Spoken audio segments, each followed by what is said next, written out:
Dobro je, znamo, kuler je star 5 godina, ali neki proizvodi nikada ne stare. Većina vas će reći da je Noctua ružna, a mi ćemo reći Noctua je moćna. Na svim našim testovima ni jedan kuler do sada nije ostavio tako epski osjećaj kao Noctua. Ipak svi moramo priznati da je Noctua kralj vazdušne serije i da se zaista nadamo da će uskoro svoj posao prebaciti na vodu. Danas smo vam u saradnji sa kompanijom Noctua spremili Noctua NH-U14S kuler koji je sposoban da hladi i najzahtevnije procesore. Umalo da zaboravimo pitanje za edukativni giveaway koje danas glasi: kako se dele termalne paste po materijalu od koga su napravljene.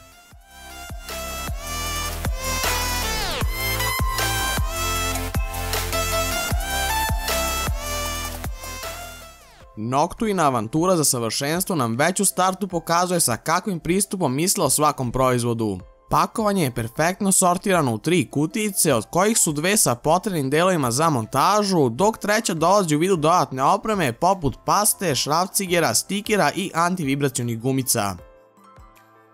Po izlasku sa fabričke trake, Noctua je U14S okarakterisala kao slim kuler, gde u kombinaciji sa gustim i širokim rebrima nudi sposobnost da obuzda procesorski TDP preko 200 W. Celokupan sistem hlađenja čine 6 bakarnih cevi koje su zalemljene na blok koji ostvaruje kontakt sa procesorom. Sama baza je izrađena od bakra, dok je materijal mount sistema spao na aluminijum i niklovan čelik. Raspored energije u 12 pravaca omogućava odličan protok toplote do tornja, koji uz pomoć ventilatora izvanredno vrši posao odvođenja. Kada govorimo o ventilatoru, uz U14S kuler u paketu dobijamo Noctua NF-A15 ventilator od 140 mm, pored koga naknadno možemo ugraditi još jedan. Mislim da smo se već svima popeli na glavu sa akustikom Noctua ventilatora, ali smo i ovog puta ostali zapanjeni tišinom. Samim tim da je ovdje reč o slim kuleru i da u paketu dobijamo jedan ventilator, Noctua se diči time da je čak pored ovog kulera moguća instalacija najviših RAM modula. Što se dimenzija tiče, U14S je poprilično visok kuler, pa tako pazite da li u vašem kućištu ima dovoljno mesta za instalaciju ovakvog rashladnog sistema. Kada smo već kod instalacije, ovaj kuler je moguće montirati u 2 položaja, pa vam tako toranj može stajati vertikalno ili horizontalno. Ne bih da previše zalazim u detalje, a ukoliko ste entuzijasti i zanimljivi vas detalji, pravac sa naš web portal gdje možete pronaći detaljnu tekstualnu recenziju. Bacimo se na testove gdje smo kao i po običaju kuler testirali na našem Intelu i7 8700K, koga smo overclockali na 4.9 GHz pri naponu od 1.28 V. Pre samih temperatura, bacimo pogled na grafikone gdje smo upoređivali brojeve obrtaja kako na 50 tako i na 100% opterećenja.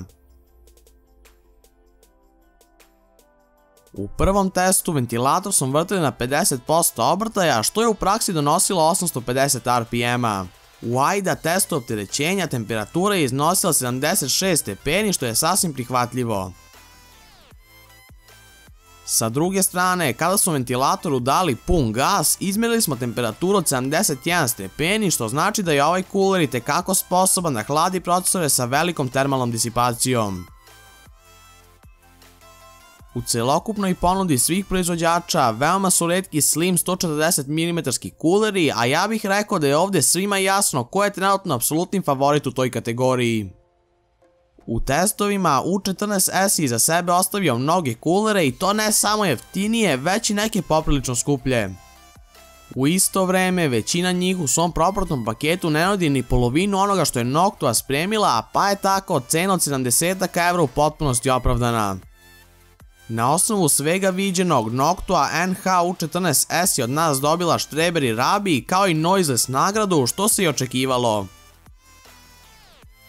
Ukoliko vam se recenzija svidjela, ostavite like i subscribe kao znak podrške, a mi se vidimo i čujemo nekom narednom prilikom.